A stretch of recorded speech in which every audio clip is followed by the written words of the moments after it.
significant. I think that there is the green bit of the Green-Red Alliance, what we saw there. Which, the climate movement? No, not just the climate movement. There's the leftist movement. Okay. The ones who, yeah, again, they get their politics off the shelf. You can predict 100% certainty what the sort of things they'll say before they say them. And on the question of the Middle East, they will think it's all about Palestinians, two states or whatever. Those people are a fringe in politics in every country who always have a risk, as with the Democrats in America, of becoming slightly more mainstream. That's the first part of the anti-Israel movement in the West. The second, and the much more worrying to my mind, and the much more difficult to talk about for most people, is the Muslim anti-Semitism, which is very, very hard for Jews or non-Jews to identify. But it's, without question, the main driver now. The marches, the video you saw, videos we just saw weren't very representative of them, but the marches in London are mainly Muslim. They are Pakistani Muslims and others who arrived in Britain in recent generations and brought the anti-Semitism of their homeland with them. Are they still really mainly Muslim marches, or are you not seeing a lot of white Britons as well? You're seeing a lot, yeah, seeing a lot. But the driver is undoubtedly Muslim communities in the UK, Muslim communities in Paris who want to protest there. It's different in different countries, but that's the main driver. And a very close enemy of mine, Mehdi Hassan, some years ago said in an article something true. And that's why I remember it. Yes, I remember. He received a lot of pushback for this. Yeah, of course he would, because his audience expect lies. But he said in this article about 10 years ago, he said the Muslim community in Britain, he said anti-Semitism is our dirty little secret. He said it's our dirty little secret. He said every Muslim reading this will know what I mean. It's always there at the dinner table. It's always there around the table. Now, which was an astonishing moment of honesty to credit. Yes. Mr. No, I mean, Hassan. as I say, I credit him for telling the truth for once. But he's in this revelation he made, he confirmed something I've said for years. I mean, for instance, if you import a lot of people from, I don't know, a philo-Semitic background, maybe you'd have a more philo-Semitic society. Not that it's a term I particularly like, but if you import a lot of people from an anti-Semitic background, you'll have a lot more anti-Semites in your society. Germany, after the war, decided to import a lot of people from Turkey and the Middle East and North Africa. And Germany, as a result, which wasn't a country that needed a lot more anti-Semites, has got a lot more anti-Semites. And they are trying to work out what to do about that. And it's not easy, because these people are citizens. In Britain, we have Hamas leaders who live freely in Britain, who've been given British citizenship by the British state, and they plot evil and violence against the people of this country. Now, the British government, Labour and Conservative, seems to not know what to do about that, and that's Hamas leaders. So imagine how much more worrying it is for the country when they see hundreds of thousands of relatively recent migrants of Muslim background who, and this is the other thing, they ask, why are they so feverish? Why are they so feverish about Israel? I did a very unpleasant sum some years ago, a few years into the Syrian civil war, which was, if you add up all of the people killed on both sides of every conflict involving Israel from 1948, including the War of Independence, right up to the present, and you include the highest estimated death tolls on not just the side of Israel, but on the side of Egypt, Jordan, everyone else, you get an average 6 months killing in Syria over the last decade. Astonishing. Right. So why would it be that if you are a Pakistani Muslim in London, you didn't turn out one Saturday for the killing of your co-religionists by Bashar al-Assad? You didn't spend one weekend outside the Chinese embassy for the putting into concentration camps of 1 million Muslims in China. You didn't turn out in massacre after massacre, in country after country. But this country, Israel, does one thing, never mind a war, one thing, and the streets erupt. Why? Muslim anti-Semitism is one of the variants of anti-Semitism and is the most prevalent and pushing in our time. And it terrifies the leaders of Western democracies because they have brought this into the West and they don't know what to do about it. You know, those anti-Semitism marches that are occurring all over the world, that happen in the United States, that happen in Canada, that happen in Paris, that happen in England, in London, in Australia, in all sorts of Western democracies. We have them happening all the time. And who's there? You've got your liberals and your progressives and your leftists. They're out there in full force because they're married all together, right? And then alongside with that, who do you have? The Muslim, right? All the Muslims that are coming out. And these are the anti-Semitic Muslims. And there are a lot of them. There are a lot of them that are not anti-Semitic.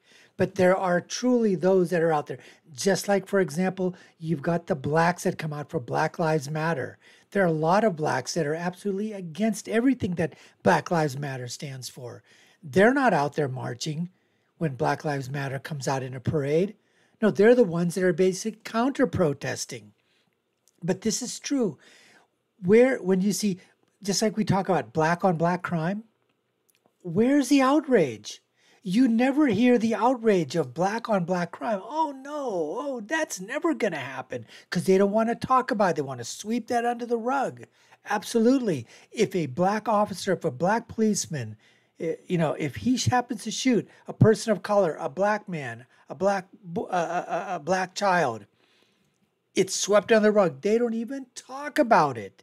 You know for a fact, folks, when they don't divulge the identity of a shooter anywhere that happens, especially in the United States of America, I'm sure other Western countries too, if they withhold the identity of the shooter, you know it's not white. You can write it down. Take it to the freaking bank. Because if it's white, it'll be out there immediately. KKK, anti-Semite, conservative, Trump's, I mean, the narrative will just start. The spin will begin. And here's another thing. Just like nobody talks about black on black crime, nobody wants to talk about the abortion rate of blacks higher than black births in some cities.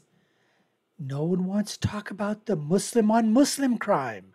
More Muslims have been killed, you know, from extremists, from Muslim terrorists, Islamists, Muslimist fundamentalists than any Jewish, you know, attack, any Jewish war, any war, you know, that a Western democracy was involved in. More Muslim on Muslim deaths from Muslim leaders, Muslim countries, Muslim extremists, Muslim terrorists upon other Muslims.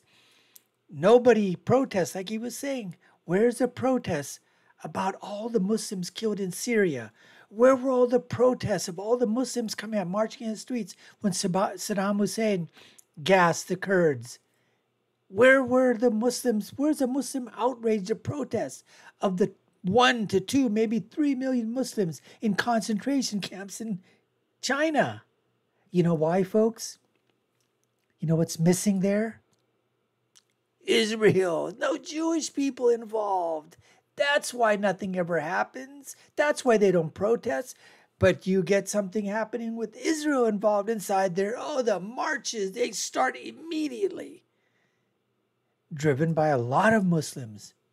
And then the liberals and leftists and the progressives and all the, you know, everybody else comes out to join in, to be part of the in crowd, be the anti-Semites for the day or the parade and join in. Anyways, folks, that's what we have on tap for you today. You're watching the Dr. Nasir Shaikh Show. I'm your host. My name is Dr. Nasir. Let's get back to more of Douglas Murray and his interview with the State of the Nation of Israel right now. Extent Muslim anti-Semitism that will have come from other countries and, as you say, been imported into Western countries. What I find more difficult to understand is the way that the anti-Israel cause seems to have captured the imagination of so many white Britons, people from a Christian or atheist background, not from a Muslim background. Why does Israel seem to have this hold on the especially young imagination in the West. I mean, what is rotten with the youth that you end up with polls saying that in America, 50% of youth support Hamas? What does that say about the state of these societies and the broader issues that need to be addressed? Well, one thing is, let me give you a stat that's a little connected to that. In New York State, which pays roughly the most of any state, I think, in the union in terms of school fees, it's about, what's only during the COVID period, it's about $30,000 a year per pupil for state schooling. That's a lot of money. You should be able to do quite a lot with that. In New York State, the K through 12, the children who come out with a basic standard of literacy is 50%. Basic literacy, 50%. Basic literacy, K through 12. Basic numeracy, I think, is 52%. So these figures might all be related. We're talking about people who can't read and can't add up.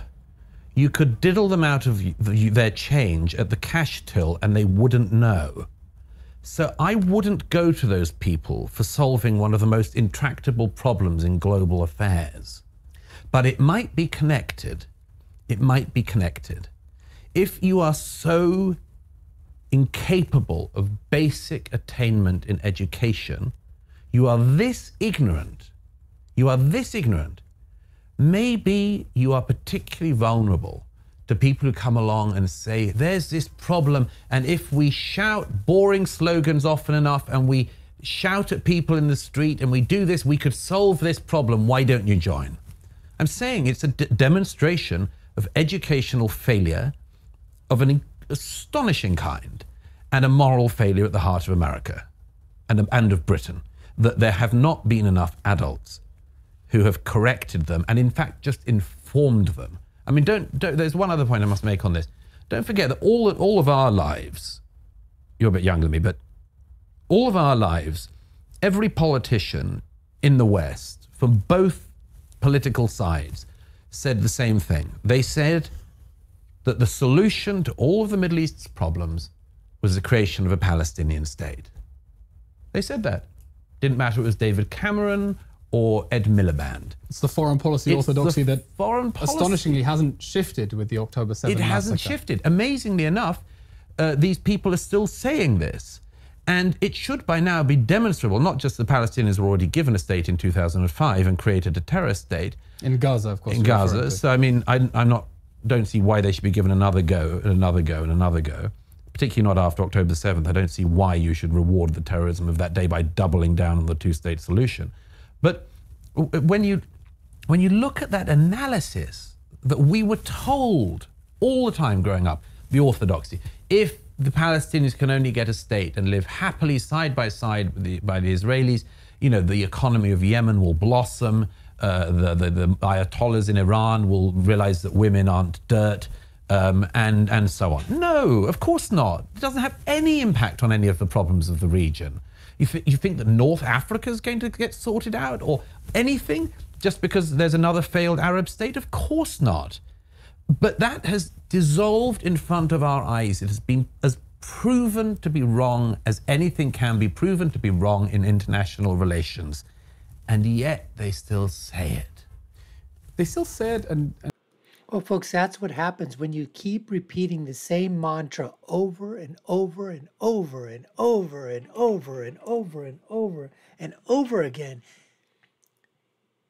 After a while, those people that are kind of, they don't have a clue. They get their news from TikTok. They get their news from Facebook. They get their news, from other forms of social media. And they're just completely addled. They're dolts. They're idiots. They're morons. Very little education. And the ones that do have education, well, they just want to go with the flow. They just want to be part of the in crowd. They don't want to be on the outside looking in. No, they want to be able to go to the dinner parties, the cocktail parties. They want to be able to hobnob with everybody else. So, of course, they take the side of the Hamas terrorists, because what would be the thing if you took the other side? Oh, you're not going to be invited to a party. And those on the educational scale at the very bottom, Of course, they can be manipulated if you say the same things, and especially if a leader is saying it, two-state solution all the time, keep rewarding terrorists, keep rewarding, bad behavior. Of course, that's going to happen. And it's just a shame, but the educational system has completely let down its students, and especially those from marginalized groups. Forget about what it's done okay with the white population. If the white population is suffering that bad, can you imagine what's happening? We all know the statistics. Let's just point them out. They're even worse than that, folks. They're worse than that in some areas. And these are basically Democrat or liberal controlled educational institutions. I mean, it's just absolutely, absolutely crazy the amount of money that is spent per child in the United States of America by the educational department. And those are our taxes, our tax dollars going to waste. You could spend hours on a YouTube video just talking about the mess of public education. But as far as the reason why you have so many whites and Christians and atheists and agnostics and I would say probably other marginalized, groups, other minority groups that are pulled in to the, to basically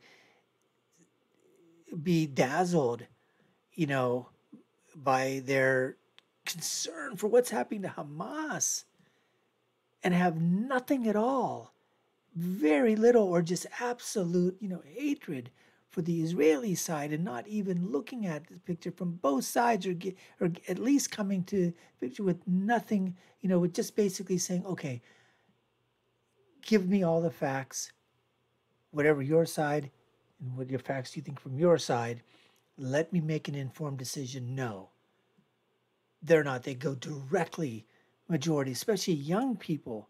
Again, the same thing, beyond the end, right? Same thing that's happened with the Church of Climatology, right? You don't want to be protesting. You don't want to be not going to a protest, that's just stop oil or get rid of fossil fuels. Heck no, you want to go with your friends and be part of the in crowd at that point in time. You don't want to go against the grain. Anyways, folks, we appreciate you taking the time to watch. You've been watching the Dr. Nasir Shaikh Show. I've been your host. My name is Dr. Nasir. If you haven't done so already, we'd love for you to subscribe to the channel, like, share, and follow us. You all know what to do. Take a look at our video links above and below. Put your comments down, share. I'll leave with my final thought as always, which is when you're right, and when you're left, you're just wrong. Until next time, folks, take care and stay safe.